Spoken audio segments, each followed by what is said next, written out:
What a team, what a game, what a win. And the legend of Jalen Brunson continues to grow.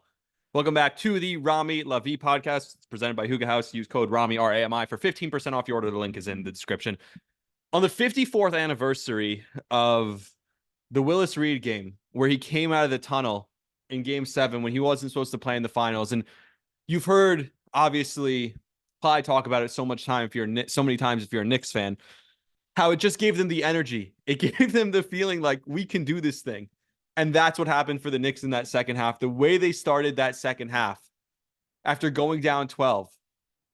I think they went on a 17-0 run at that point. And I don't have notes. I have the box score on Twitter open, whatever. I mean, just pure raw emotion because Jalen Brunson gets hurt with 3 minutes to go in the first quarter. When you thought he couldn't do any more, right? Because of every game, the 40-point games, over and over and over again. And you thought he couldn't be more iconic and incredible and magical for this team. And he gets hurt with 3 minutes to go. And the freaking TNT broadcast, not even talking about it, just the whole time, Reggie Miller on Tyrese Halliburton the whole first half. Not even talking about the fact that the best player in the series and the best player in the playoffs so far is not on the court. The Knicks, I mean, they have some tight walls because no one knew what was going on with Jalen. They announced it. The team PR announced it. The team PR announced the OG injury later. I'm all over the place. Jalen Brunson goes out, misses the entire second half. And when he came out of that tunnel to warm up for the third quarter and tells Tibbs, I'm going to go. And boy, did he go. It's what legends are made of. It's the type of games you don't forget. And as fun as this Knicks team has been, because this Knicks team is the most special thing I've ever seen. As fun as they've been, this is also the excruciating part of it, where it's just so hard. It can never be easy. Even when Brunson comes back in and they take the lead and they're battling out there, it's then OG who goes out in the fourth. And it doesn't matter. Every one guy after another just stepping up, one after another, after another, after another. The offensive rebounds, Isaiah Hartenstein, Precious Achua, everyone. We even saw Alec Berkman tonight. That's what it took. He was in the game for one possession and he bricked the jumper, and that was it. Tibbs had seen enough. But man, what a freaking game. What a freaking night. What a series so far. This is not over. This is going to be a long series because if OG's out and Brunson's hurt, he said he's not sure if he's going to try to be ready for game 3. We'll see about that. But what he did tonight after coming back in that game, I mean, still, when you needed the biggest shots, he made it. When he needed to play make for his teammates, he did it. He ends the game 11 for 18 shooting, 3 of 6 from 3, 4 of 6. He missed those 2 late free throws. Jalen Brunson in this game was a plus 26. By the way, Deuce was a minus 22. Jeez. On the other side, you can bitch and cry as much as you want, Rick Carlisle. I praised him for not crying after game 1. You have yourself to blame. Look dead straight in the mirror and ask yourself why Tyrese Halliburton is in this game in the fourth quarter when he's actively hurting your team, afraid to shoot. He had a late 3 that was meaningless that got him to 34 points. He had 20-something points in the first half. He didn't want to shoot. He was afraid of the ball. He kept passing it up. He was passing up layups, passing up open shots. TJ McConnell was a plus 10 in this game. Isaiah Jackson was a plus 11 in this game. TJ McConnell was locking down Jalen Brunson and making him work for it. Had 10 points. Had 12 assists for TJ McConnell. He had a double-double in 23 minutes. 12 freaking assists. I didn't even know that. Jeez. Brunson had 5, by the way. Hart had 7. Hartenstein, 14 points, 8 assists, 12 rebounds, 4 of them offensive. The offensive rebounds over and over again. Achua played huge minutes in this game. He was a minus 14. He wasn't great, but he made some big plays late. And Rick Carlisle, just look yourself in the mirror and ask yourself, you're mad? Ask yourself, why the hell did you take the guy who was the spark plug, TJ McConnell? I tweeted about it almost jokingly. TJ McConnell is so much better than Tyrese Halliburton. But with what he does on the defensive end, because guess who doesn't play any defense?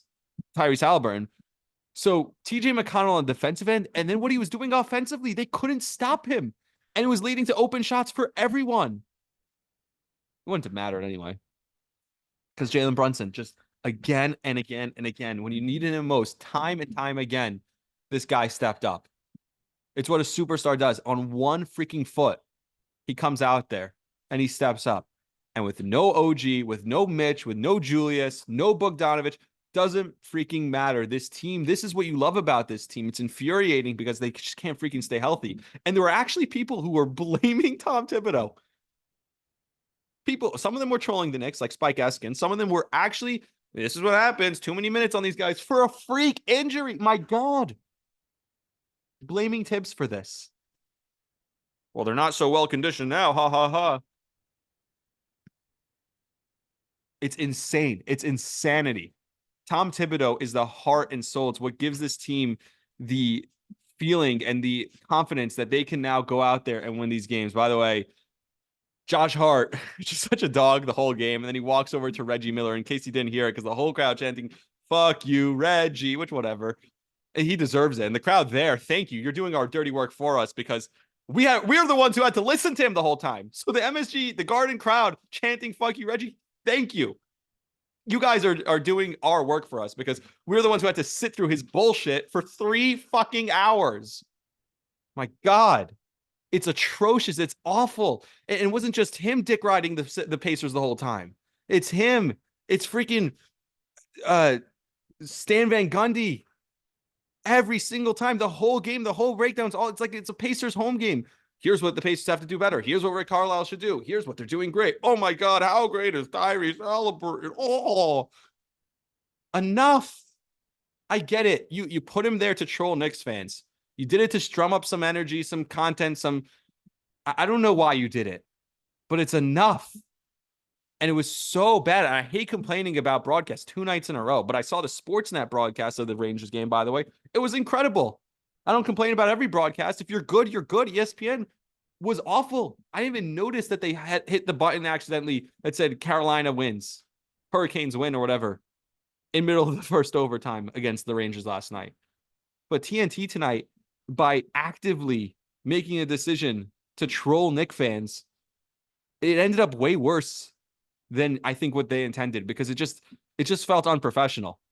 And like TNT, when you lose your TV rights, I'm not going to be mad about it. I'm really not. They said, this is a direct quote from Reggie, OG Anunoby had 28 points through 2.5 quarters. And he's like, solid effort so far from OG. Solid effort. He was dominating. He was keeping them in it. They stayed in. By the way, the defense was what killed them in the first half.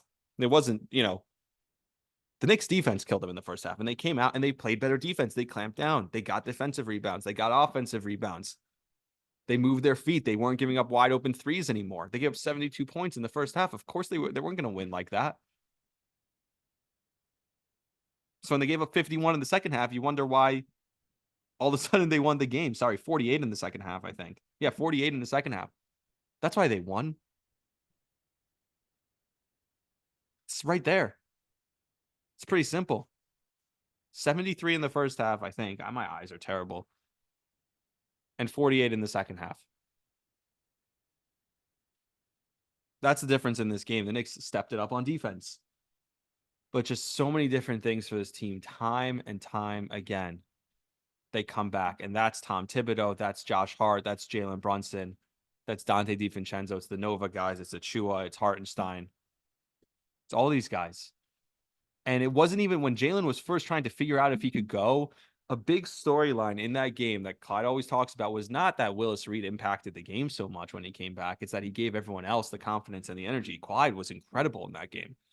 And it was that everyone else had the energy and was motivated because Brunson, or because in that case, Willis Reed came back.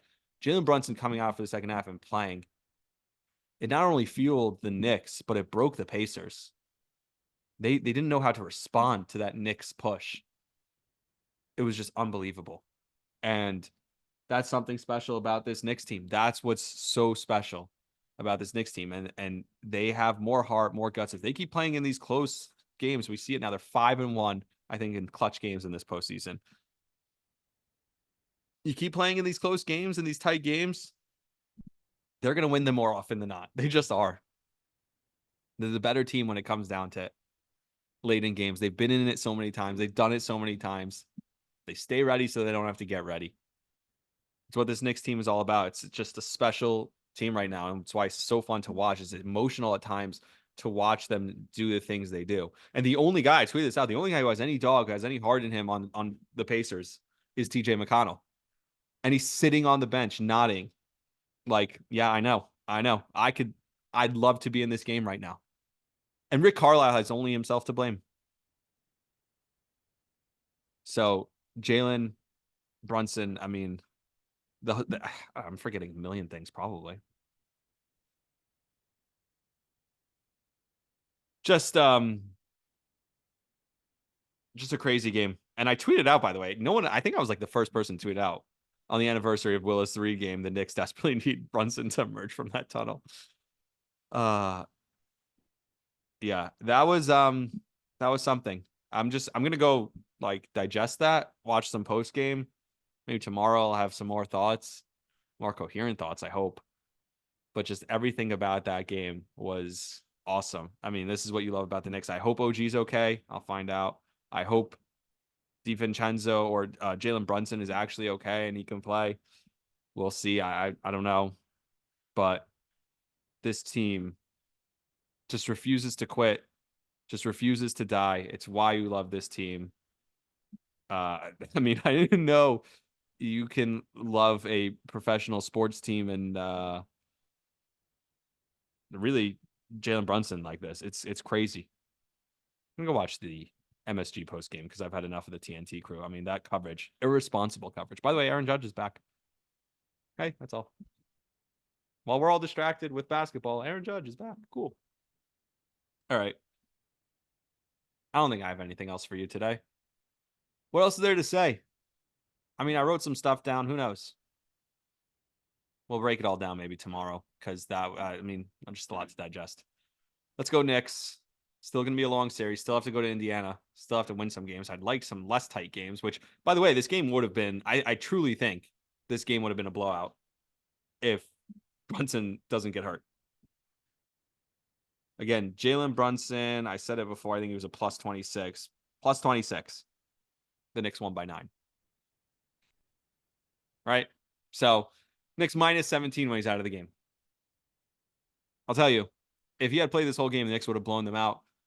Hopefully he's healthy. Hopefully OG's okay. We'll find out in all the details as this post game goes on. But until next time, like, subscribe, share the podcast. Appreciate you. See ya.